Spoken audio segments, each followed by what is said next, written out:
The Anchor Hocking Glass Corporation brings you Crime Photographer.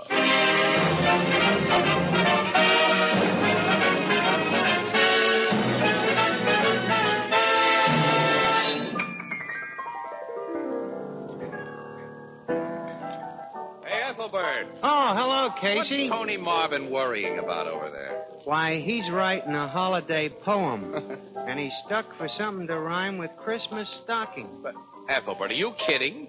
Certainly not. Oh, you mean Anchor Hocking. Oh, gee, fellas, that's wonderful. Anchor Hocking. A great name in glass.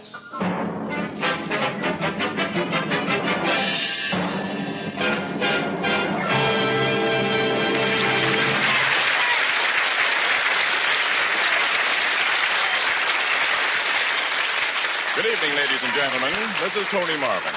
Every week at this time, the Anchor Hocking Glass Corporation of Lancaster, Ohio, and its more than 10,000 employees bring you another adventure of Casey, crime photographer, ace cameraman who covers the crime news of a great city.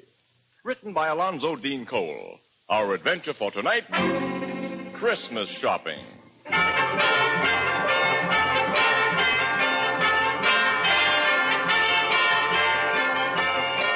Late afternoon, a crowded aisle in one of our city's largest department stores. Making slow headway through the jostling shoppers are... Casey, I've never seen the store so crowded. Yeah, we say that every year during the week before Christmas, Annie. Where are you taking me now, huh? Well, you haven't anything for your Aunt Harriet yet, so I thought we'd look at umbrellas. They're on this side of the store somewhere. Yeah. Annie, look, you can pick up a much nicer umbrella for Aunt Harriet than I can. I trust your judgment, absolutely, Annie. So suppose I shop for all the uninteresting items while you go up to the toy department and watch the electric trains again. Well, you know I've still got to pick up a few more things for my sister's kids, Annie. And hey, Annie, wait a minute. Hang on to your pocketbook. Keep an eye on that little guy in the black overcoat just ahead of us. Who? That's Fingers Fogarty, one of the best-known dips in the city. Pickpocket? Yep. Shove through this mob a little faster, Annie. Now keep him in sight. I think he's closing in on a prospect. You mean he's made up his mind about whose pocket he's going to pick? Sure. Smart dips like Fingers don't dive into just anybody's pocket. They hang around bars and wait for some guy to flash a roll, and they tail him. If he gets into a crowd like this... Look, Fogarty's doing his stuff now, Annie. No. Yeah. That big fat guy he just bumped into. Fingers took a wallet from his inside pocket. Well, I didn't see him. Neither did the fat guy. Fingers is a smooth worker. Come on. He'll feel very badly when we stop his special brand of Christmas shopping, but pocket picking is considered antisocial. I've got to get Mr. Fogarty. Well, he squeezed through the crowd. I can't see him anymore. Neither can I. Look, Casey, yell out for somebody to stop him. What'll I yell? Stop thief? Well, you can't let him get away. He won't get away. Every cop in this precinct knows Fingers. He'll be picked up quick after a charge is brought against him. I'll help that guy who lost his wallet bring the charge. Yes, if you appear as a witness. I will. There's the fat man. Excuse me, mister. Huh? Something happened to you a minute ago that I don't think you know about. What do you mean? Your pocket was picked. My pocket? Yeah. A little guy bumped into you, and as he did, I saw his hand go into your inside pocket and come out with a wallet. Well, I happen to know who he is, and when you report your loss to the cops, I'll be glad. You're mistaken, mister. I didn't lose my wallet. Huh? I'm sure. I'm more sure. I tell you, I saw him. When a guy sees something that couldn't be seen, he's either goofy or drunk. On your way, fella. Well, I'll be... Good thing you didn't get your hands on Fingers Fogarty. What He could have plastered you with a nice suit for false arrest. And I know he took a wallet from that fat guy's pocket. I was watching every move that Fingers made. Well, I was watching him, too, and I didn't see him take anything. And that fat man says he didn't lose a wallet, so... Okay, I'm goofy or drunk. Well, maybe you only need glasses. Well, I do after this. Several glasses. Let's head for the Blue Note.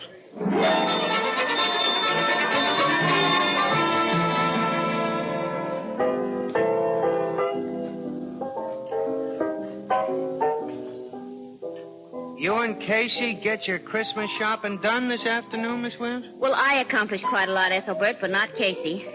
He got sore, and after that, nothing would please him. What'd you get sore about, pal? Nothing. Oh, he had a little eye trouble. Oh, gee, that's too bad. Did you see spots floating in front of you, Casey? My eyes are okay. Now, fill that glass up again, Ethelbert, and don't ask any silly questions. Mine, too, Ethelbert. Right away, Miss Williams. Oh, now, Casey, don't you think it's about time you snapped out of your grouch? Well, It's pretty silly to get yourself all burned up just because you made a mistake. I didn't make a mistake, Annie. Fingers Fogarty took a wallet from that fat guy's pocket. What burns me up is I didn't find out why the fat guy denied it. Well, how could you have found out? Oh, I don't know. But I'm supposed to be a newspaper guy, Annie. Well, we may have missed a story with pictures. Here's your refreshment, folks. Oh, thanks, Ethelbert. Say, have you stopped into your office since you finished shopping? Hey, bartender, who's the boss here? Well, what do you want? You want to buy a nice Christmas tree? You got some nice ones? A wagon full of them, fresh from Nova Scotia. Let's see one. Well, I'll be right back. Say, Casey, have you two stopped in at your office since you finished your shopping? Certainly not. This is our day off. Then you ain't heard the big news yet. What? Big news. One of your police reporters, Jake Birkin, was in a few minutes ago and tipped me off about it.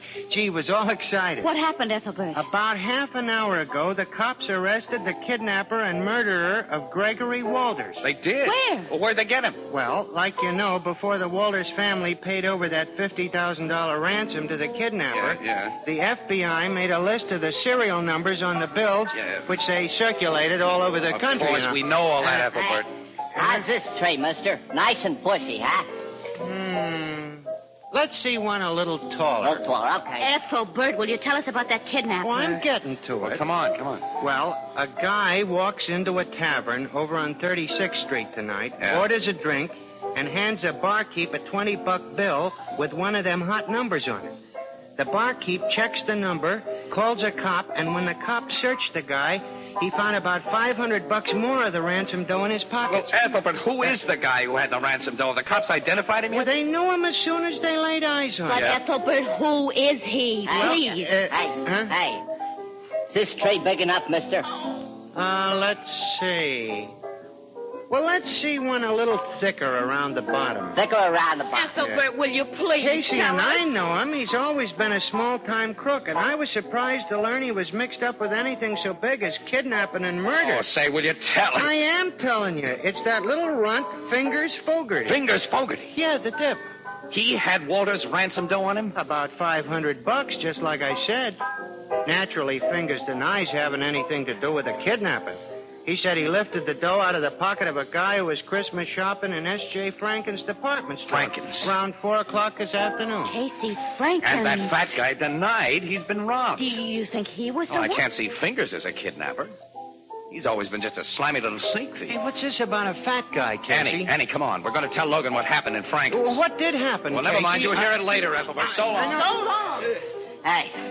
Hey, is this one big enough for you, mister? I tell them two a whole complete news story in 2 short words, then they run off and leave me out on a limb. What limb? Too big? Oh, you? Ah. Oh, no, we've got to have a really big tree.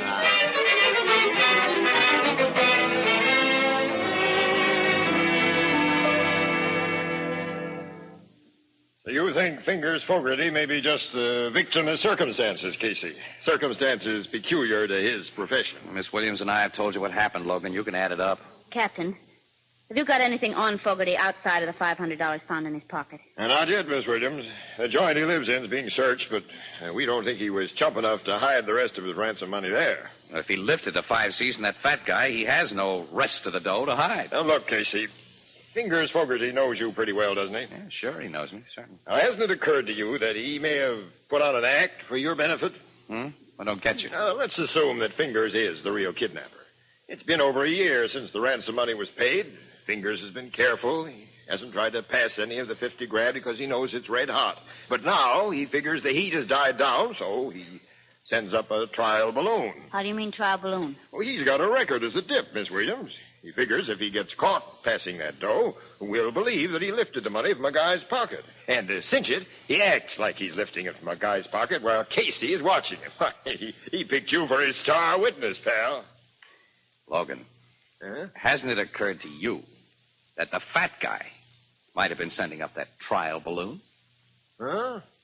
What do you mean? Assume the fat guy's the real kidnapper. And he wants to know how safe it is to pass those ransom bills. He knows that Fingers is a pickpocket. Well, he goes to one of the little runt's hangouts and flashes a roll in front of him.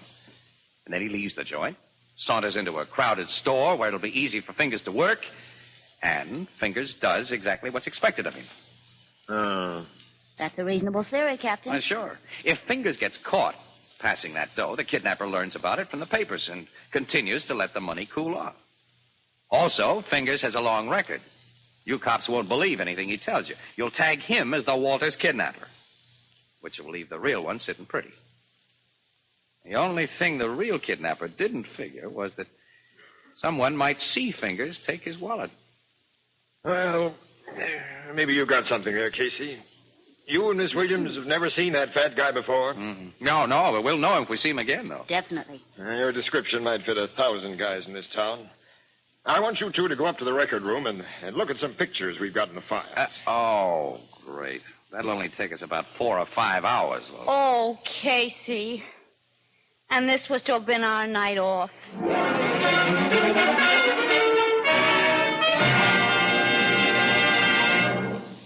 Perhaps you'll forgive this last-minute reminder, but there are now exactly 4 more shopping days until Christmas. That means a very real problem to those of us who like to put things off, as who doesn't? Is there anyone you've overlooked? Anyone to whom you want to give something beautiful, practical, and inexpensive? Well, you'll find the answer in Fire King oven glass. Whether it's a single Fire King casserole or an entire set of Fire King oven glass, prices are unbelievably low, and it'll take a minimum of shopping time at your favorite chain, variety, hardware, or department store. So remember, with housekeeping a real problem in this post-war era, Fire King oven glass is a gift that makes it easier in so many ways, because Fire King makes foods go farther and enables you to turn leftovers into delicious main courses. Fire King oven glass is a product of Anchor Hocking. A great name in glass.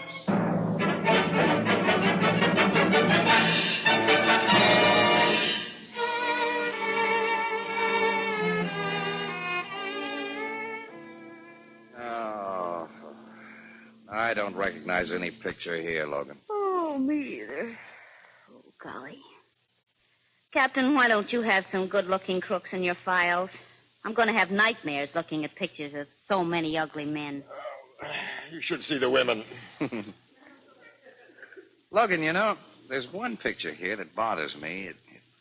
It resembles the guy a lot, but well, look at the description that goes with it. Nick Pencer, Woolstock Prison, discharged 1944, armed robbery. Age 30, height 5 feet. Well, you said your fat guy was a 6-footer and at least 45 years old. Yeah. He weighed a good 250 plus, too. This Nick Pence's weight has given us only 135. Well, they can't be the same man, then. No, not a chance. Funny, though, there is a resemblance. We need more than that. Let's all go home and get some sleep. Me for that. Me, too. I'm so tired I can't think. I'm falling over. I'll murder anybody who wakes me up before noon tomorrow.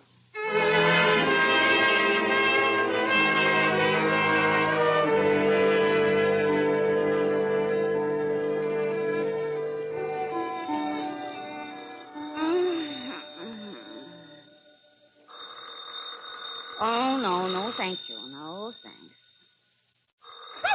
Oh. Hello. Morning, Annie. Who's this? Wake up, kid. It's Casey. Casey. Oh, Casey. Yeah, Casey, you remember me, don't you? Yes, I do, and it's only 9 o'clock, and what is the big idea? Annie, look. I think I know where to look for that fat guy.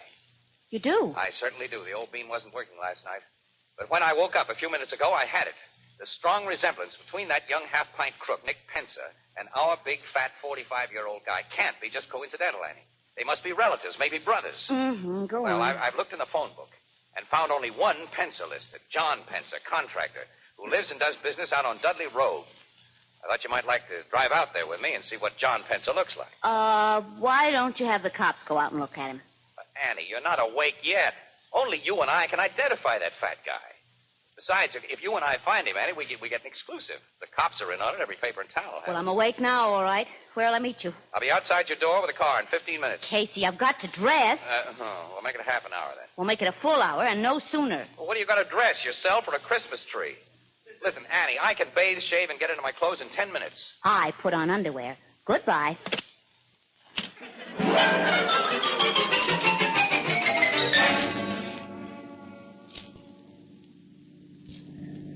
We're getting close to that address, Annie. Yeah.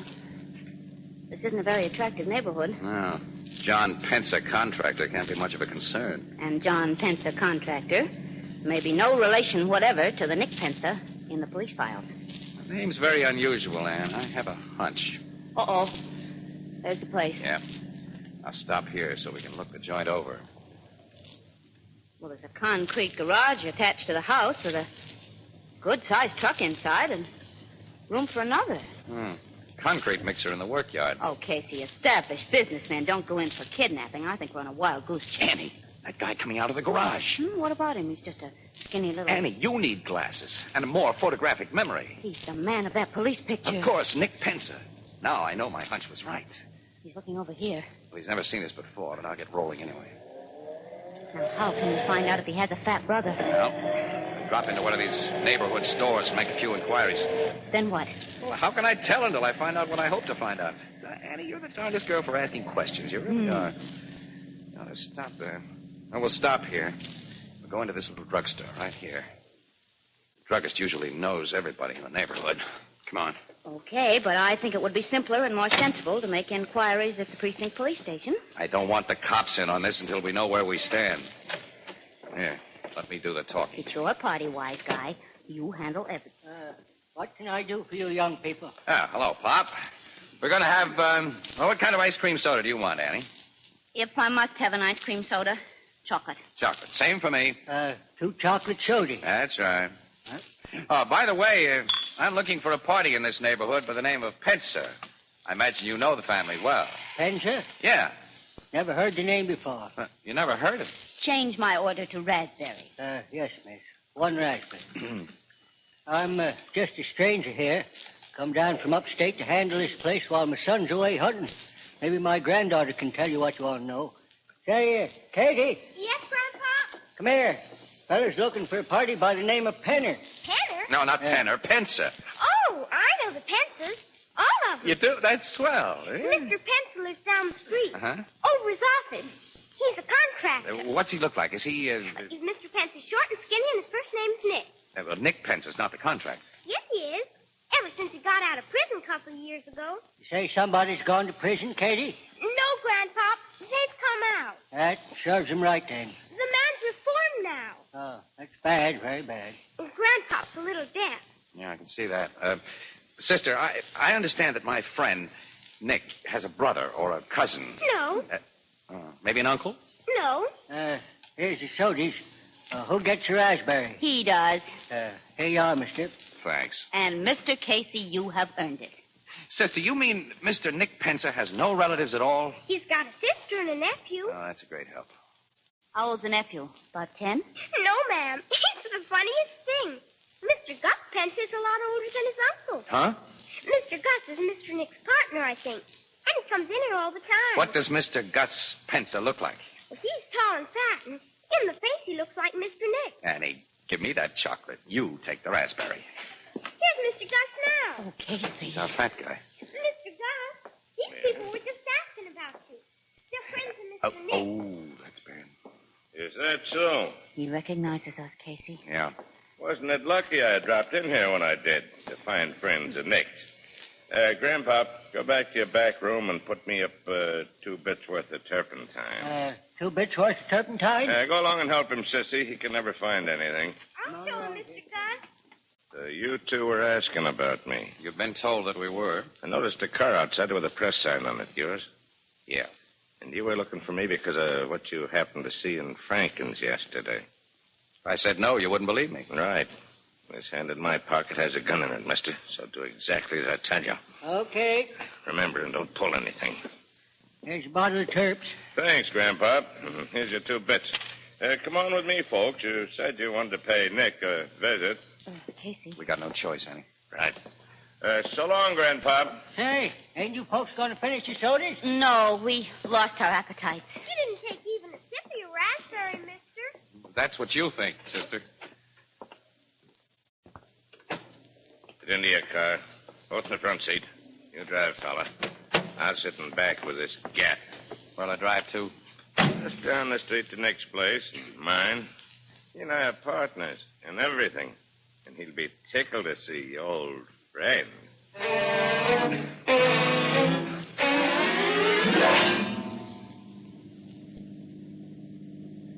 Turn into the workout and park in our garage. And next to the truck there. Okay. Yeah, that's fine. Now what do we do?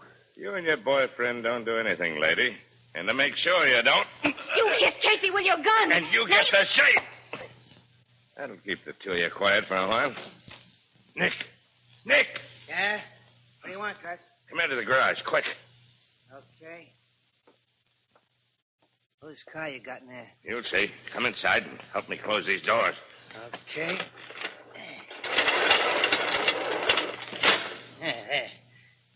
What's the idea? Take a look inside this car. Who's the guy and the dame? They're the two I told you about last night. Saw that dip take the hot dough from my pocket. They got wise to the layout and located us. They police? No. These two are newspaper mugs. I figure they were making this play on their own, so we got to take care of them. We can't bump them off here. We can. We do it nice, clean, and quiet. Get those big spools of adhesive tape from the house. What are you going to do? You'll see. Get that tape.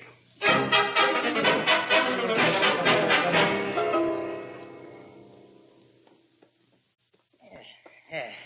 Got the gal all tied up, Gus. Then help me with this guy. Yeah. Wrap some more tape around his ankles. Okay. Yeah. He's fixed now and solid. All right. Now climb into that truck and start the motor, Nick. Oh, the carbon monoxide treatment, huh? Yeah. Nice, clean, and quiet. You just lock them in this closed garage to breathe the gas. Tonight, when it's dark, we get rid of their bodies in their car. Start the motor.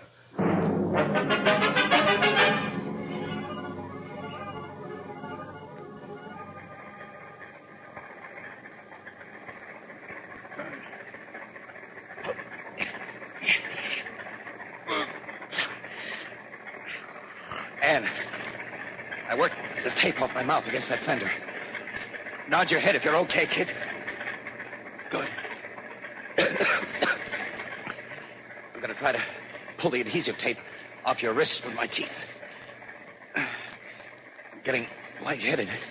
Gas is beginning to work. I got the tape. Now pull and turn your wrists. Pull more, Annie. There, that did it. Your hands are free. Pull the tape off your mouth now.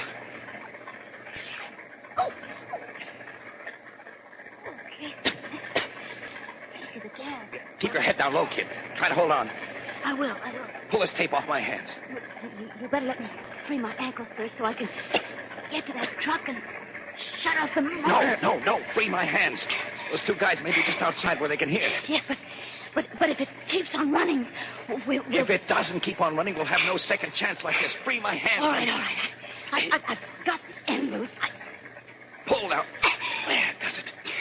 Now, unwind your ankles while I get this stuff off of mine. What good will it do us? We can't get out of here. We'll get out. Don't breathe, Titty. This Get out. garage is solid concrete. And I heard them lock those heavy doors when they went out. So... I've got my ankles free. Hang on, kid. I'm picking you up. What are you going to do? I'm putting you in this truck. This truck? Why? It's taking us out of here. Keep your head down. Okay. I'm driving through those doors. Okay, we're through. Pure air. Wait a minute, look. Also, those two Pensa guys, they heard us. Listen, they have guns, too.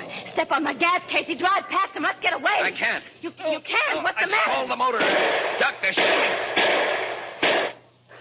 Oh, why are they running away? They're getting into that car. We're going to try to get away. If I can only get this motor started again. Can't get it. Now, come on. Casey, don't drive toward their car. They'll I'm stop driving into their car.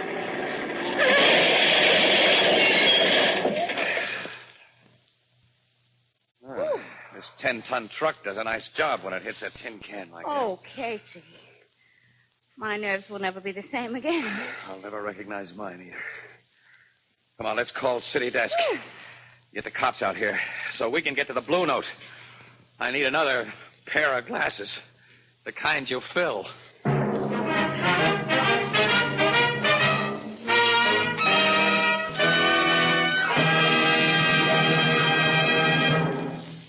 Recently, in a big eastern city, a group of trained men and women called on thousands of housewives and asked this simple question. What kind of container do you prefer for the food you buy? An overwhelming majority of housewives said they preferred to buy food packed in glass. Among them were a great many mothers of small children, and by a ratio of more than 8-to-1, these mothers said they insisted on prepared baby foods packed in glass. They gave many reasons, as you might expect, but here are the 3 reasons mentioned most frequently. First, glass lets you see what you buy before you buy it. Second, you can heat, serve, and store leftover portions of prepared baby food in the same glass container. And third, these young mothers agreed that sterilized glass containers are cleaner and more sanitary. You can buy an increasing number of the better brands of food packed in glass, and all of the better brands of prepared baby food come to you in Anchor glass containers sealed with tamper-proof Anchor vacuum caps. Both products of Anchor Hocking. A great name in glass.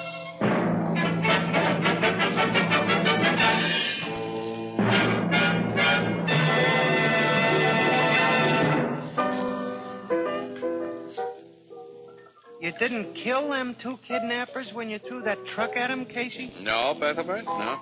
The cops pulled them out of the wreckage in fairly good shape, considering. They'll be able to walk to the chair. How about the ransom money? Did the cops find it? Yeah. Gus, the fat guy, confessed the Walters kidnapping and told where he and Nick had hidden the dough. Gee, and all because you and Miss Williams did some Christmas shopping. Say, what happened to the little dip, Fingers Fogarty?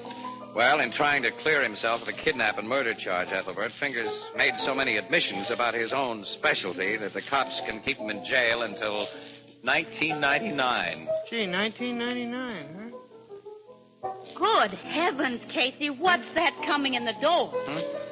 What on earth? What do you say, mister? That's the biggest tree I got on the wagon, okay? Yeah, uh-huh. Yeah, now that's what I call a real Christmas tree. Ethelbert, what are you going to do with such a big tree? Well, you couldn't get a little tree in that big room.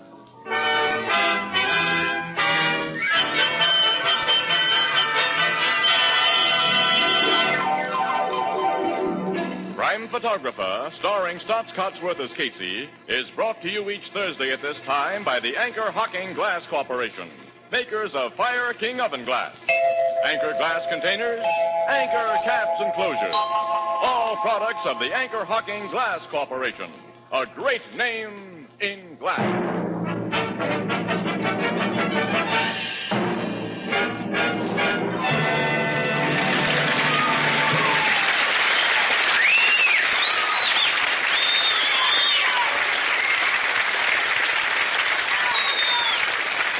Crime Photographer, directed by John Gibson, is written by Alonzo Dean Cole and is based on the fictional character of Casey, created by George Harmon Coxe.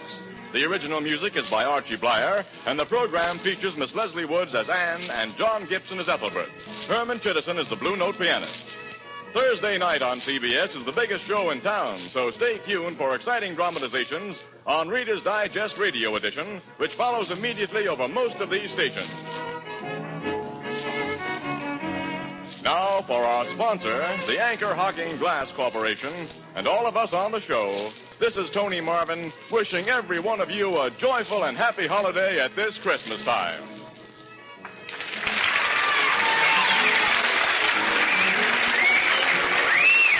This is CBS, the Columbia Broadcasting System.